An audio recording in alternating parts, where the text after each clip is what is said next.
రేవంత్ రెడ్డి గారు ఏం మాట్లాడుతున్నారో ఒకసారి వినండి.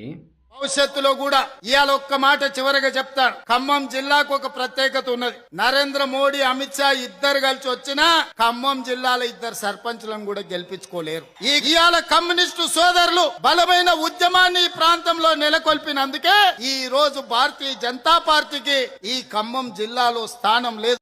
మీరన్నట్టు నిజంగా కమ్యూనిస్టులు ఖమ్మం జిల్లాలో అంత పవర్ఫుల్ అయితే ఎందుకు అలయన్స్ పెట్టుకొని మరి కొత్తగూడెం ఒక్కటే సీట్ పోటీ చేయాలి? ఖమ్మం జిల్లా మొత్తం ఇండివిజువల్గా పోటీ చేయొచ్చు కదా, గెలిచేవాళ్ళు కదా ఖమ్మం జిల్లాలో ఉన్న సీట్లన్నీ.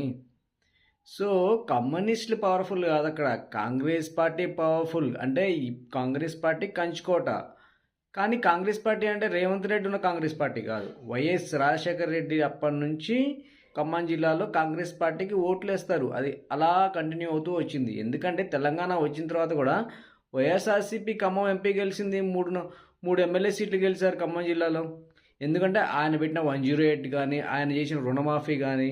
సో ఖమ్మం జిల్లాలో రుణమాఫీ వల్ల చాలామంది రైతులు ఆయనకు అభిమానులుగా మారారు. ఆయన కంటిన్యూగా ఓట్లు వేసుకుంటూ వచ్చారు, ఆయనకు మీన్స్ కాంగ్రెస్ పార్టీకి.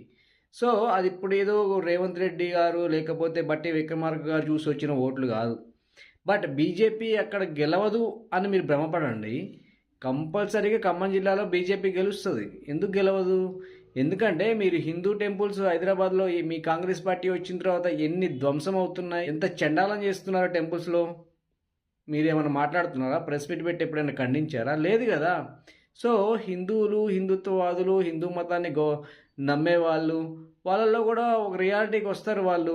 అరే నిజమే కదా, ఎందుకు కాంగ్రెస్ పార్టీ ఉంటేనే ఇలా దాడులు జరుగుతాయి, కాంగ్రెస్ పార్టీ వచ్చిన తర్వాత ఎందుకు మన టెంపుల్స్ని ఇలా చేస్తున్నారు, కనీసం మర్యాద కదా, పక్కన వాళ్ళ గౌరవించే మతాన్ని మనం కూడా గౌరవించాలని చెప్పి విగ్రహాలు ధ్వంసం చేయటము, ఆలయాల్లో ఇష్టం వచ్చినట్టు ప్రవర్తించటము, ఇవన్నీ మీ గవర్నమెంట్, కాంగ్రెస్ గవర్నమెంట్ వచ్చాకే నడుస్తుంది. మీరే చెప్పారు కదా కాంగ్రెస్ అంటే ముస్లిమ్స్ అని, ముస్లిమ్స్ అంటే కాంగ్రెస్ అని.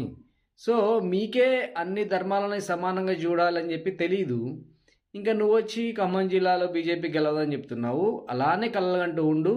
ఏదో ఒకరోజు తెలంగాణలో ముఖ్యమంత్రిగా బీజేపీ నాయకుడు ప్రమాణ స్వీకారం చేస్తాడు, బరాబరు చేస్తాడు.